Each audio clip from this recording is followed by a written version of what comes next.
Bayangkan sebuah titik kecil di peta dunia, sebuah negara pulau yang luasnya bahkan tak sebanding dengan Jakarta, namun berdiri megah dengan deretan gedung pencakar langit yang berkilauan, jalanan yang dipenuhi mobil-mobil mewah keluaran terbaru, dan aura kemakmuran yang seolah terpancar begitu saja, tanpa perlu diupayakan. Inilah Singapura, sebuah negeri yang seringkali memicu rasa penasaran dan pertanyaan di benak banyak orang, seberapa kayakah sebenarnya penduduknya? Dan lebih dari itu, apa sebenarnya arti dari kata kaya di tengah gemerlapnya kota metropolitan ini? Apakah sekadar memiliki rekening bank yang gemuk, ataukah ada dimensi lain yang lebih mendalam? Sebuah laporan terbaru yang dirilis oleh Departemen Statistik Singapura membuka tabir rahasia ini, memberikan kita sebuah jendela untuk mengintip realita kehidupan di balik fasad kemewahan, mengungkap data-data yang mengejutkan sekaligus informatif tentang pendapatan rumah tangga dan gaya hidup masyarakatnya.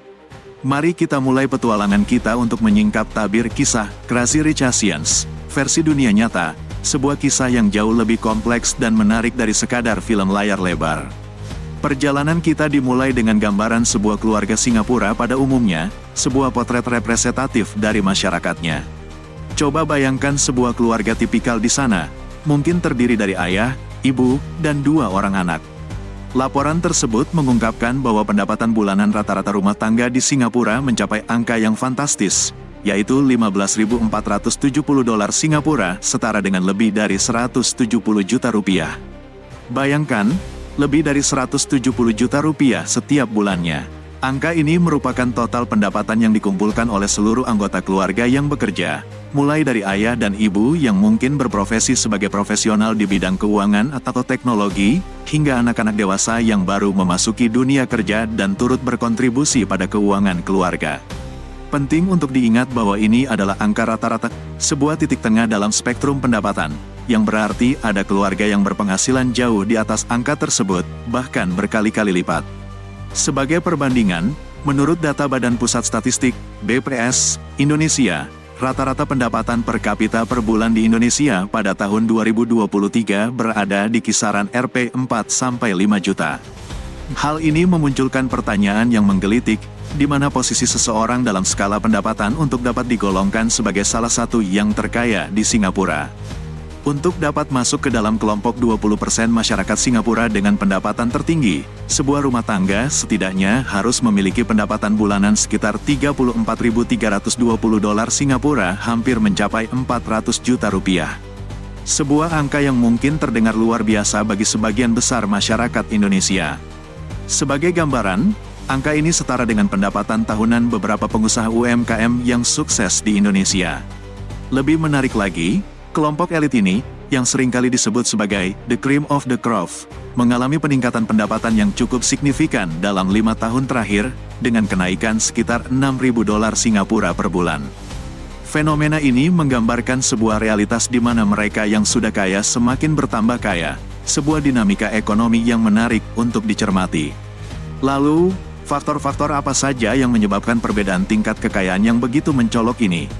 Apa rahasia di balik kesuksesan finansial mereka? Salah satu faktor kunci yang memengaruhi tingkat pendapatan dan kekayaan adalah jenis tempat tinggal.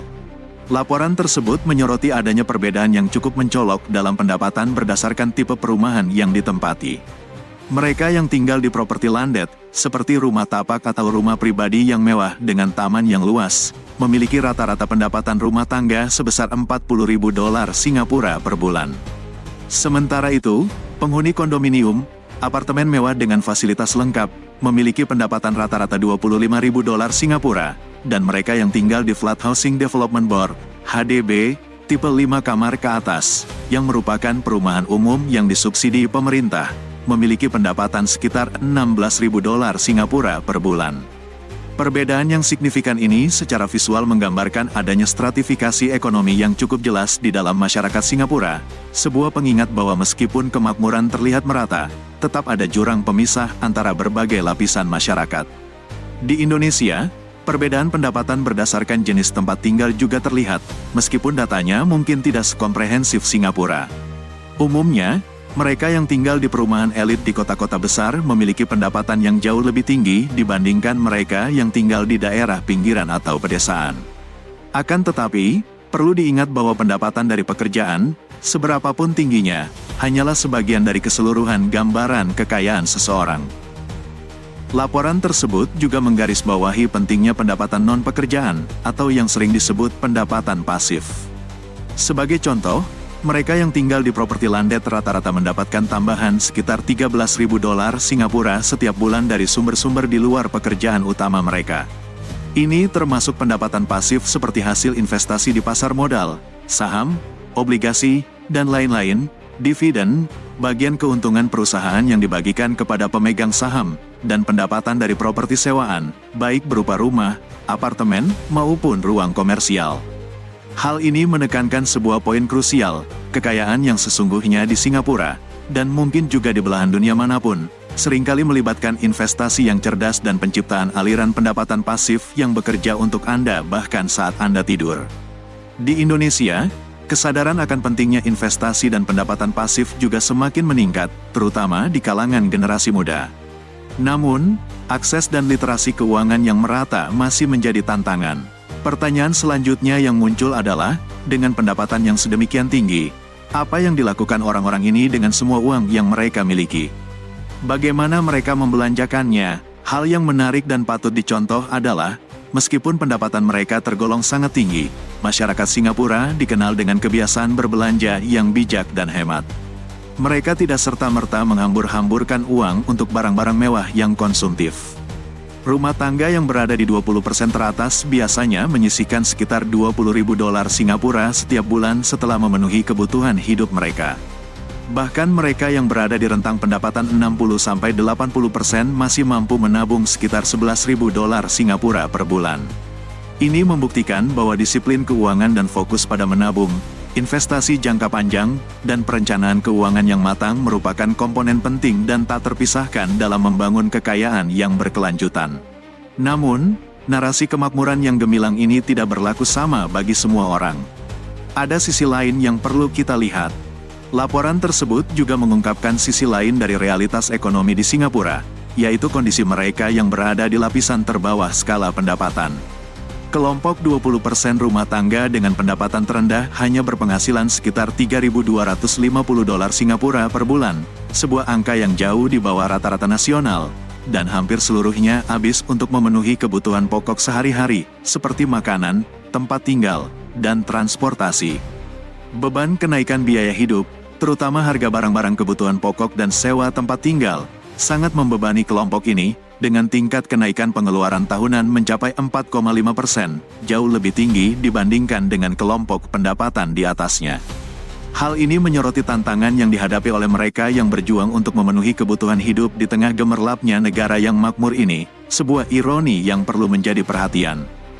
Salah satu pengeluaran terbesar bagi rumah tangga di Singapura, terlepas dari tingkat pendapatannya, adalah untuk makanan. Rata-rata, mereka menghabiskan 966 dolar Singapura per bulan untuk makanan, dengan separuhnya dialokasikan untuk makan di luar, baik di pusat jajanan kaki lima, Hawker Center, yang terkenal dengan hidangan lezat dan harganya yang terjangkau, maupun di restoran-restoran mewah. Kebiasaan ini mencerminkan gaya hidup urban yang serba sibuk, di mana makan di luar rumah sudah menjadi bagian dari rutinitas dan sebuah bentuk kemewahan kecil dalam kehidupan sehari-hari. Jadi, setelah menelusuri data dan fakta ini, apa pelajaran penting yang dapat kita petik dari pengamatan tentang kekayaan dan kehidupan di Singapura ini? Pertama dan yang paling penting, investasi dan pendapatan pasif memegang peranan krusial dalam membangun kekayaan jangka panjang. Jangan hanya mengandalkan pendapatan dari gaji bulanan, tetapi berusahalah untuk menciptakan sumber-sumber pendapatan lain yang bekerja untuk Anda bahkan saat Anda tidur. Kedua, pengelolaan keuangan yang bijak, termasuk menabung secara teratur, berinvestasi dengan cerdas, dan hidup sesuai kemampuan, merupakan kunci utama kesuksesan finansial. Hindari gaya hidup konsumtif dan prioritaskan kebutuhan di atas keinginan. Dan yang terakhir, namun tak kalah pentingnya, pendidikan dan pengembangan keterampilan tetap menjadi fondasi yang sangat penting untuk meningkatkan potensi pendapatan dan keluar dari lingkaran kemiskinan. Tingkatkan kualitas diri Anda, pelajari hal-hal baru, dan beradaptasi dengan perubahan zaman. Kisah Singapura, meskipun terkesan jauh dari jangkauan kita, menawarkan pelajaran berharga yang dapat diterapkan dimanapun kita berada. Kisah ini membuktikan bahwa dengan kerja keras, perencanaan yang matang, disiplin yang kuat, dan pemikiran yang cerdas, setiap orang memiliki kesempatan untuk meningkatkan taraf hidupnya dan meraih masa depan finansial yang lebih baik. Lebih dari sekadar angka-angka statistik, kisah Singapura ini juga mengajarkan kita tentang pentingnya mentalitas dan budaya kerja. Masyarakat Singapura dikenal dengan etos kerja yang tinggi, disiplin, dan berorientasi pada hasil. Nilai-nilai ini juga perlu kita tanamkan dalam diri kita untuk mencapai kesuksesan. Sebagai penutup, mari kita renungkan kembali perjalanan kita menelusuri realitas ekonomi di Singapura. Dari angka pendapatan rata-rata yang fantastis hingga pentingnya investasi dan pengelolaan keuangan yang bijak, kita telah belajar banyak hal. Meskipun ada perbedaan konteks antara Singapura dan Indonesia, pelajaran-pelajaran ini tetap relevan dan dapat kita adaptasi untuk meningkatkan kualitas hidup kita. Jadi, mari kita ambil inspirasi dari negara pulau yang kecil namun perkasa ini, dan berjuang untuk mewujudkan impian kita akan masa depan yang lebih baik, masa depan yang lebih makmur, adil, dan sejahtera bagi seluruh rakyat Indonesia.